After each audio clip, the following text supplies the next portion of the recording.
Lattafa's Peace and Love smells like a clean girl's dream in the opening. Fresh, sweet, airy, clean florals. The opening instantly reminds me of this Chinese perfume, which I absolutely adore, but the performance leaves a lot to be desired unless you overspray like your life depends on it. It also reminds me of Lattafa's Breeze and Verdesensia Essence by Maison Alhambra, which has now been repackaged as Jubilant Essence. Please note, I am not saying they smell similar, but they have a very similar vibe that instantly makes my brain think of them.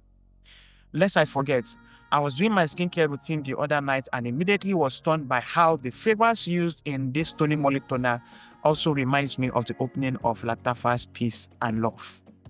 Lattafa's Peace and Love doesn't stay a clean scent for long before creamy, spicy citrus, amber, coconut, and woods step into the equation. At this point, 10 minutes in, Peace and Love smells like a dark version of Verdesensia Essence by Maison Alhambra. This one is said to be a dupe for Versace's Crystal Noir and has also been repackaged as Jubilant Noir.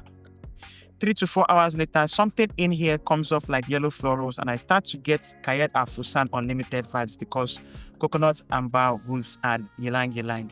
In the end, Peace and Love smells like 3 parts Verdesensia Noir, 2 parts Verdesensia Essence, and 0.5 parts 𝗕𝗓𝗧𝗔𝗖𝗓 Unlimited. Lattafa's Peace and Love is a grown woman scent, not a girly scent profile. Do please have this in mind before you hop on this. I wouldn't mind a full bottle of Lattafa's Peace and Love, but it will smell redundant in my collection as I already have the aforementioned perfumes. Lattafa's Peace and Love lasts well over 12 hours on my skin with 3 to 4 hours of projection. So performance for this, beautiful. Now, let's talk about the issue that I have with this perfume.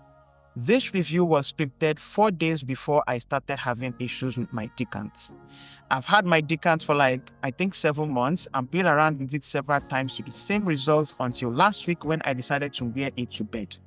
For some reason, Peace and Love skipped the fresh, airy floral opening and went straight to fresh, powdery, green, mentholated, spicy citrus, nutty, creamy jasmine and woods, and instantly reminded me of Amouage Guidance.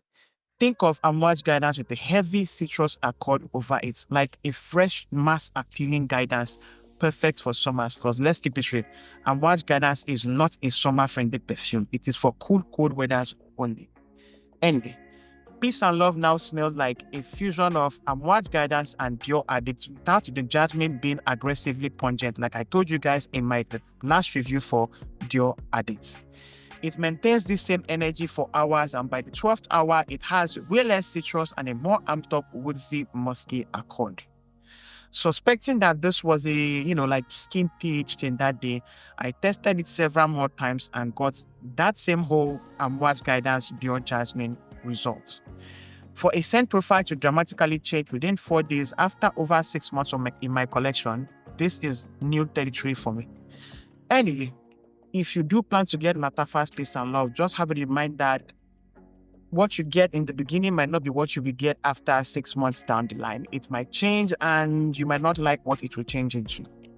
Anyway, that has been my review for Lattafa's Peace and Love. Don't forget to please like, share, subscribe, and I will see you guys in my next video. Yeah, bye guys.